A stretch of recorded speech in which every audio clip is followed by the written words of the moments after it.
For some reason, The Rock, Stephen Merchant and WWE are teaming up to make a film about the wrestler Paige's life. Okay, right, you do whatever it is that you want to do.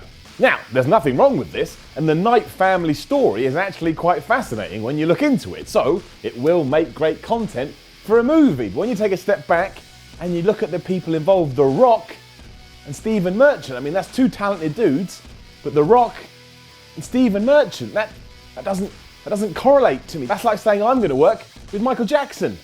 And he's dead. But as good as this will be, there's another story that the cinematic world should take a look at. And I'm talking about one of the most famous incidents in all of pro wrestling, and that is the Montreal Screwjob. Why? Here's why.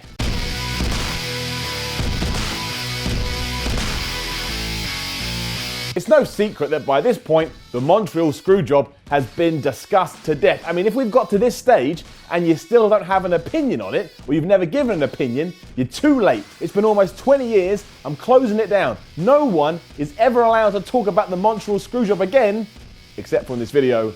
And of course, you are allowed to talk about it, because me saying that doesn't change how the world works or how life works. So you talk about it, my point being is, what else are we going to say? There's nothing else to say. It's all been said. A monkey probably has something to say about the Montreal Screwjob at this point. Between you and me, I bet that monkey makes that point better than some people do on the internet. In fact, I salute you, monkey.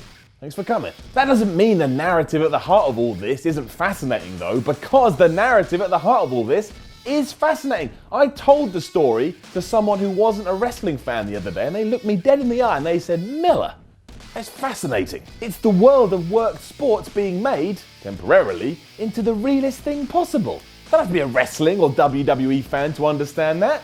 That's just a good plot. And guess what usually goes hand in hand with a good plot? If you said books, you're not wrong, but it's not the answer we're looking for. And if you said video games, you are dead wrong, because no video game has a good plot, except for The Last of Us. We are, of course, talking about the movies. One of the most popular pastimes in the last 726 years.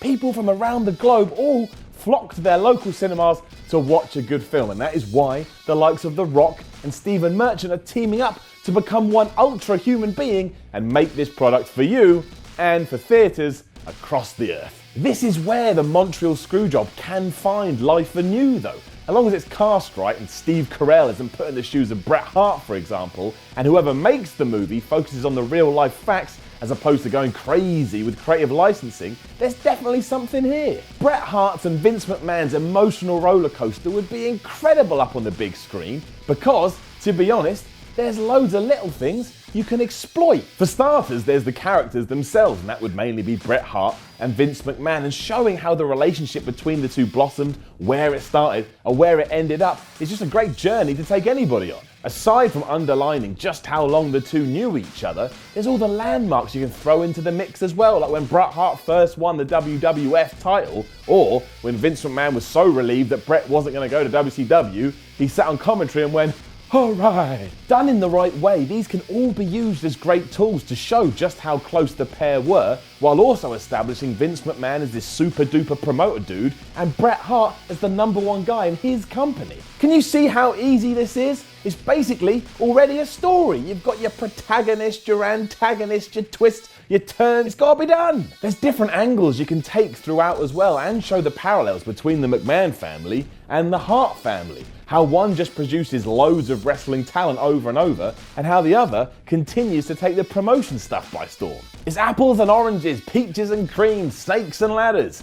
Now, I have no idea what any of that means or why I said it, but the point is you can so easily show the differences and similarities before the thing has even got going. You're basically creating your arc before the credits even roll, and when you can do that, I smell money. Then, of course, is the moment itself. Now, it doesn't matter which side of the fence you sit on, because a director could take both and try and echo both sentiments through a creative outlet. Was Vince right to protect both his company and his title, or was Bret right given that he had all this stuff in his contract and didn't want to lose to a real life foe? And hang on a second, we've made it this far without mentioning the Heartbreak Kid, Shawn Michaels. Did someone say subplot? Did you want a subplot? No problem, bro. Let's just go and throw the legit heat between Hart and Michaels in there as well.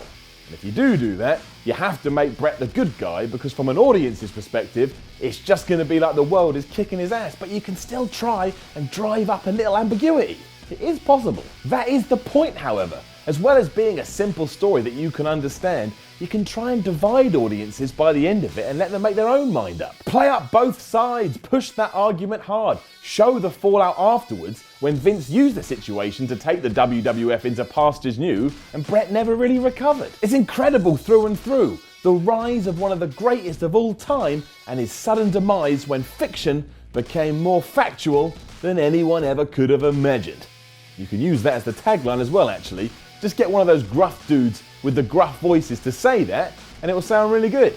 Put my check in the mail. The real shame is that I doubt this will ever happen, mostly because it's been so long. If it was going to happen, it would have happened by now. We'll always have Wrestling with Shadows, a documentary that's as entertaining as it is riveting, but when you get into the world of movies, you can go all over the top with it if you want.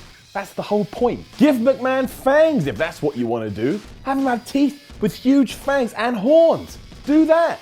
I don't care. Don't do that. Don't make Vince McMahon the devil or a vampire. Don't do that. It ruins the realism of the story and it would just come off as really stupid. Don't do that.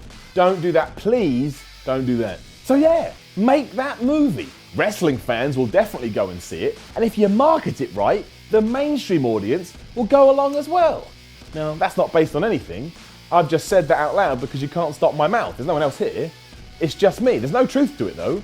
Mainstream audience may not care, but make it all the same. Now, don't forget to leave a comment below and let us know what you think about all of this. And don't forget to like, share, and subscribe. And then you can come follow me on Twitter at SimonMiller316. I'm Simon from WhatCulture, and when I do have bread, I don't like it to be rye. Thanks for stopping in. You've just been wide. We're never going to stop doing magazines called wrestling. It's time for issue 4, the first magazine of 2017. And to celebrate, we're looking back on the wrestling year that was, including end-of-year awards for best and worst matches of 2016, best and worst wrestlers of 2016, best and worst feuds, and many more. Also, a gigantic career retrospective on AJ Styles, Dixie Carter's crimes against wrestling, and how WWE should have booked the road to WrestleMania 2016, written by this sexual Catherine Wheel. As ever, the magazine is available now to order at shop.whatculture.com. For the love of God, buy it.